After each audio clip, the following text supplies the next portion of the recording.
Hello दोस्तों। हम सभी के स्कूल के वक्त कुछ सब्जेक्ट बहुत ही फेवरेट होते थे और कुछ सब्जेक्ट्स ऐसे होते थे जो हमें बिल्कुल भी पसंद नहीं थे। अगर हम आपसे पूछे कि आपको कौन सा सब्जेक्ट बिल्कुल पसंद नहीं था, तो मुझे यकीन है आप में से बहुत से लोग मैथमेटिक्स का ही नाम लेंगे। और अगर सच बताओ तो मुझे भी स्कूल में मैथ्स बिल्कुल पसंद नहीं था। जब बच्चे स्कूल में होते हैं तब तो उन्हें मैथ्स के लिए कैलकुलेटर का इस्तेमाल करना अलाउड नहीं होता, मगर जैसे जैसे हम बड़े होते हैं वैसे कॉलेज में हमें कैलकुलेटर का इस्तेमाल करने की परमिशन दी जाती है। आप सभी ये जानते होंगे कि कैलकुलेटर की वजह से हम मैथ्स का कितना भी कठिन प्रॉब्लम सुलझा सकते हैं। मगर क्या आप जानते हैं कि हमारे भारत में एक ऐसी महिला थी जो मैथ्स के प्रॉब्लम्स, और वो चाहे कितने भी कठिन क्यों ना हो, चुटकियों में सुलझा सकती थी, और वो भी बिना किसी कैलकुलेटर की मदद से। तो चलिए आज हम जानते हैं कि कौन थी वो बुद्धिमान महिला। कहानी शुरू करने से पहले मेरा आपसे निवेदन है कि आप हमारे चैनल को सब्सक्राइब कीजिए, क्योंकि हम इस चैनल पे ऐसी ही कई और रहस्यमय कहानियां लाने वाले हैं। तो आज हम जिनकी बात करने वाले हैं उनका नाम है शकुंतला देवी। उनका जन्म 4 नवंबर 1929 को बेंगलोर में एक कन्नड़ ब्राह्मण फैमिली में हुआ था, और उनके पिता सर्कस में जादूगर और ट्रेनर भी थे।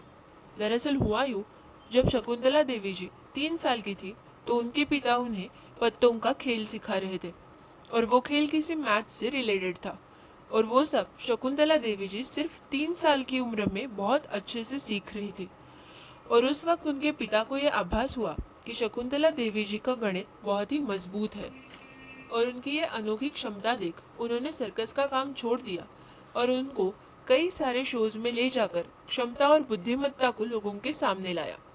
शकुंतला देवी जी इतनी कम उम्र में ही बिना किसी प्रशिक्षण से खुद से बड़े बड़े गणित सुलझा लेती थी, और 6 साल की उम्र में उन्होंने यूनिवर्सिटी ऑफ मैसूर में अपनी अनोखी कला का प्रदर्शन किया था। शकुंतला देवी जैसे जैसे बड़ी होती गई, उनका गणितीय ज्ञान भी बढ़ता गया, और अपनी कला को लोगों के सामने लाने के लिए वो बहुत से प्रदेशों में भी जाने लगी। 1944 में वो लंदन में अपने पिता के साथ गई हुई थी। उसके बाद 1950 तक वो पूरा यूरोप देख चुकी थी, और 1960 में उन्होंने एक भारतीय लड़के से शादी की, मगर कुछ प्रॉब्लम्स की वजह से उन्होंने 1979 को तलाक ले लिया। उस दरमियान वो कई साल न्यूयॉर्क में भी थी। 1988 को वो जब यूएस में थी तब यूनिवर्सिटी ऑफ कैलिफोर्निया के एक सीनियर प्रोफेसर ने उनके इस क्षमता पर अध्ययन किया था।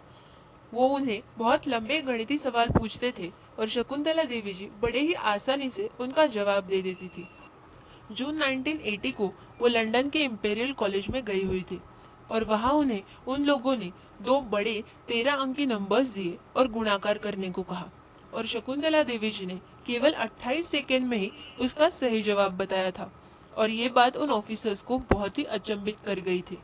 इस घटना को 1982 में गिनीज बुक ऑफ रिकॉर्ड में दर्शाया गया था, और यही वजह है कि उन्हें ह्यूमन कंप्यूटर भी कहा जाता है।